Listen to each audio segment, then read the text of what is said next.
Hello again and welcome to Shed Talk, my weekly magazine video series looking at the keeping, breeding and showing of cage birds, with a particular focus on the exhibition style budgerigar.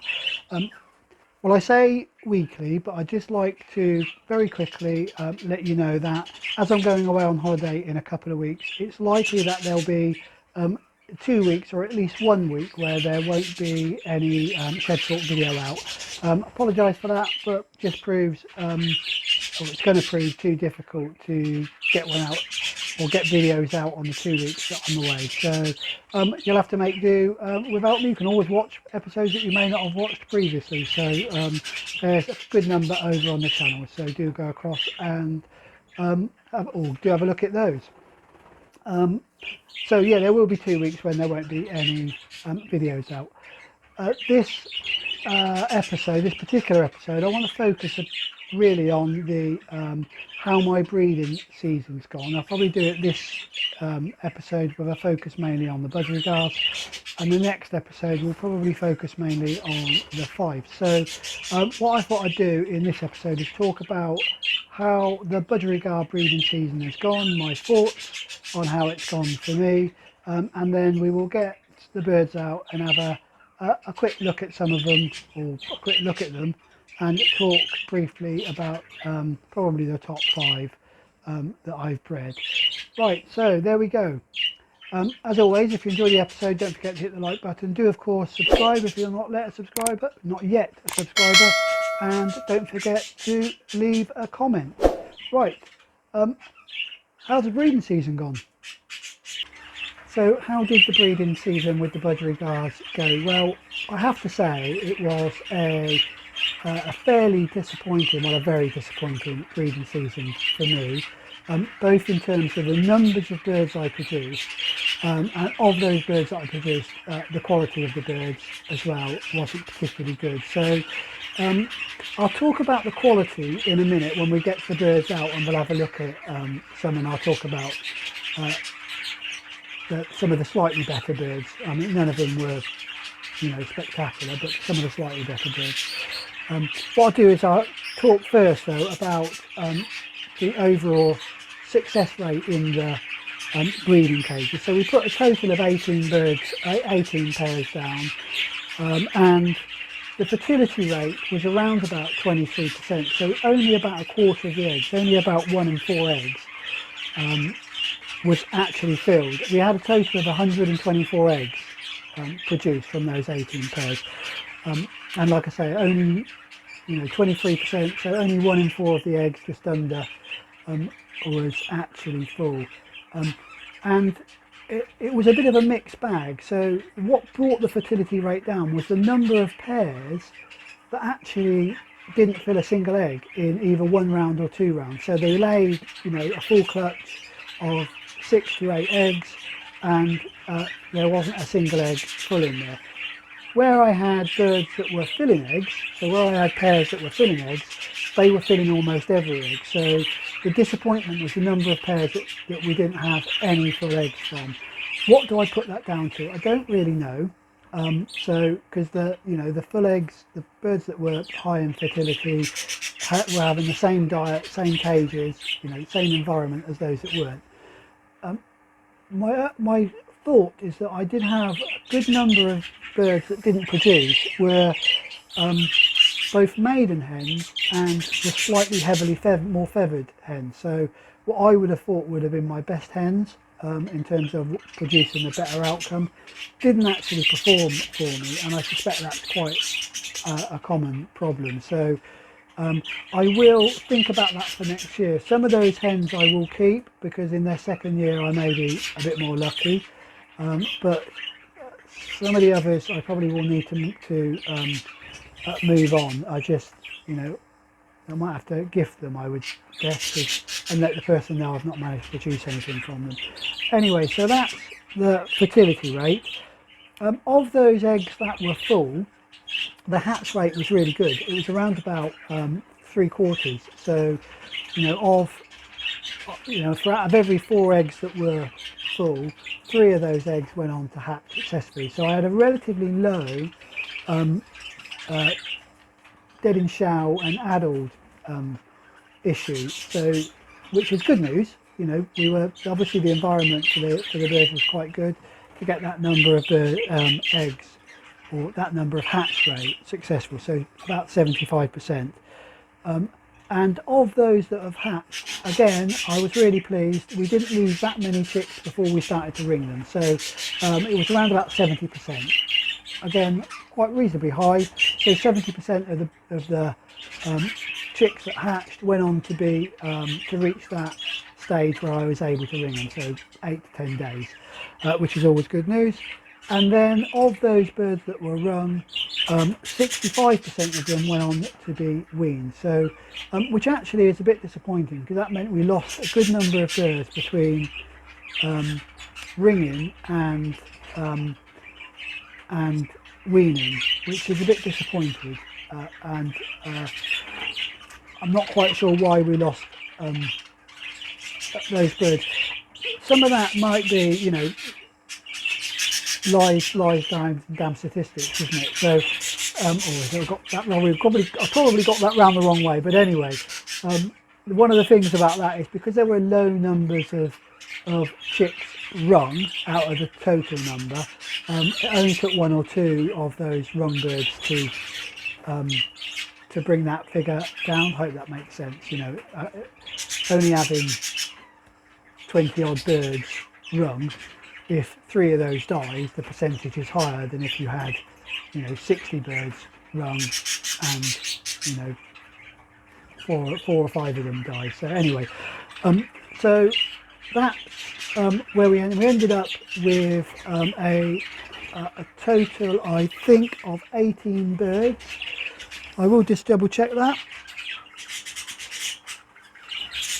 No, got that wrong. A total of 13 birds that got weaned. So there you go. That's terrible breeding season. 13 birds. That's all I managed to wean or get into the nappy cage. All of those have been fine. One of those I gifted to somebody a little while ago. It was a pied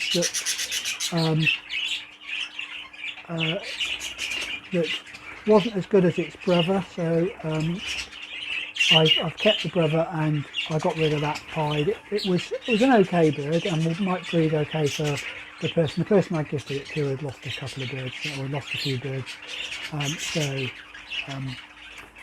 So one of those is already left, and there are a good number of those 13 or 12 that are left in the cages that should also be going pretty soon, I think.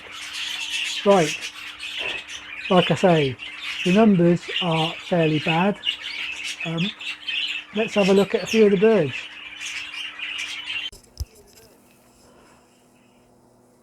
Okay, we're going to start with this opaline cinnamon grey hen. You may remember this bird. I've often said this was probably the best of the birds that I've produced this year, and I still think it probably is, although it, again, in the cage, when it's in the show cage, it doesn't show itself very well. You can see in terms of its style, I suppose, the overall sort of deportment, wing carriage, hinge tail, that stuff, it looks really, really bad. When it's in the nappy flight, it actually doesn't look as bad as it is in the show cage. So I think just because of the size of this bird and the depth of mask, the size of the spots, this bird will definitely be kept, and will probably, it's a hen as well of course, and will probably be used again next year as part of the breeding team, but won't form part of any show team. So yeah, this is one of the birds that will probably be kept.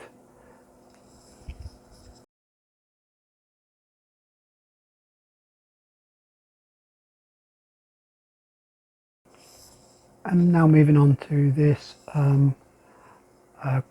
dominant pied green. Again, I think this is a bird that I am going to keep, although at the moment it's the way its tail is up against the other perch, it doesn't look particularly stylish. When it stands well, it is very stylish. It's got reasonable wing carriage and stands up well on the perch. And I like Dad, so and this was off of one of the outcrosses, you may remember, so just because it's different blood, it will be kept as well. And I'll just see if I can get it to stand a bit better. Doesn't want to look at us now, so hopefully it will begin to show itself a bit better. So yeah, it's got quite a bit of when it stands well, it's got a bit of swank about it, that nice little not curve in the back, but it looks nice and straight down to the tail. So it has a reasonable depth of mask and does have some quite big spots, and unlike Dad, it has a full set of spots, so I'm pleased with that. This bird, again, another hen. So at least the birds that I have bred that are keepers are mostly hens, which is a good thing. It doesn't have a great deal of width across between the eyes, so I'll need to think next year about what I will put this bird to. I need something that's got quite a bit of blow and good width. But yeah, I think this is probably the second of the or the second best bird that I've bred this year. And you can see again, I'm going to say again, the quality is not very good. Right, so that's this light green dominant pied then.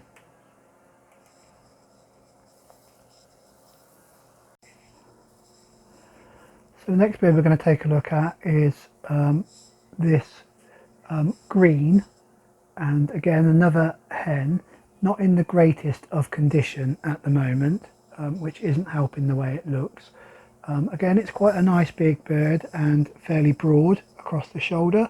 It has good depth of mask and nice spots, but not the greatest of style. I think you can see it's got it's not got the really straightness of the back. It doesn't stand up very well off the perch, and it looks a bit bottom heavy, if that makes sense to me. It just looks like it's got it's not got much of a chest on it, certainly when it stands, but it's got, probably of all the birds that we've looked at so far, it's probably got the best width between the eyes. So like I say, it will be a keeper for next year and will form part of the breeding team. But again, I doubt very much whether this will make the show team. I think you can see it there, the back's not particularly straight, has like a little bit of a hump. So yeah, so another bird that will be a keeper. So we're now going to move on to this Lutino, another hen, and I have said it previously when we've looked at this bird. I do like the feather on this bird, although in the picture or in the video it looks a little bit greenish. This bird again has a really nice style about it, the way it stands on the perch, and for that reason and the fact that it's an Ino, this bird will definitely be a keeper. Very narrow in the head, but will be a keeper. Only just made the grade. May or may not go out on the show bench.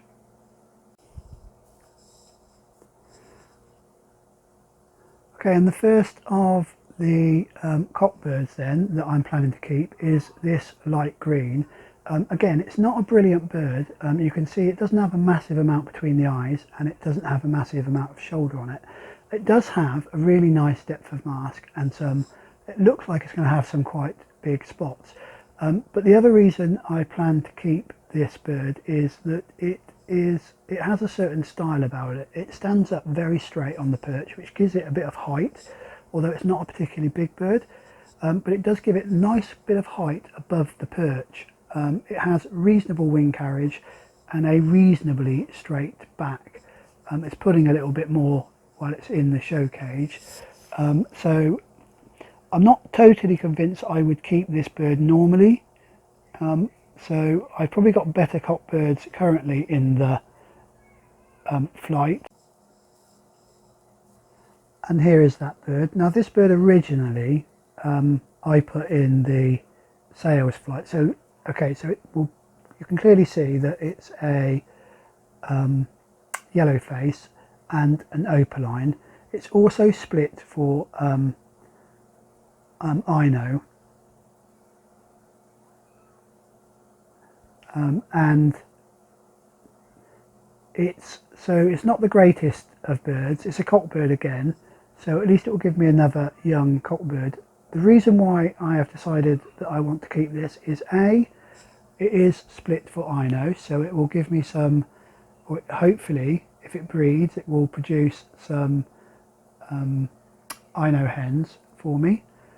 Secondly, it has a certain style about it. I don't know if you think about this bird and then the green that we've just looked at, and the way it's got a nice chest on it.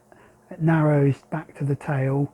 The tail isn't particularly straight, but it's not badly hinged. It stands up well off the perch, and it just looks like it's showing itself off. And in the nappy flight, when it was in there with the birds that I'm planning to let go, this bird just constantly kept catching my eye, and it's just an attractive looking bird. So I'm hoping that if I find the right hen for this bird, a nice big wide hen, this bird could produce some reasonable chicks for me. You can see it's got nice big spots, not real depth of mask, but nice big spots. Anyway, that's the last of the birds that I'm planning to keep. What I'll do now is just show you the birds or the rest that I had to choose from, which wasn't very much.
hope you enjoyed that little look at the breeding season roundup. Like I say, in the next episode we'll pop out and have a look at see how the Fife season has gone so far. I'll get a couple of the 4 older young Fifes in and we can have a look at those, and also talk a little bit about how I felt my season with the Fifes has gone. Well, that does bring us to the end of another episode. If you did enjoy it, please do hit the like button. All the likes, you know, help people find the channel and help the channel to grow. If you're not yet a subscriber, then why not? Please do subscribe to the channel. I will leave you with a few pictures of the young Fife, seeing as we didn't do Fife from breeding to bench in this particular episode. So I'll leave you with a few pictures of the baby Fifes. But until the next one, do stay safe and enjoy your birds.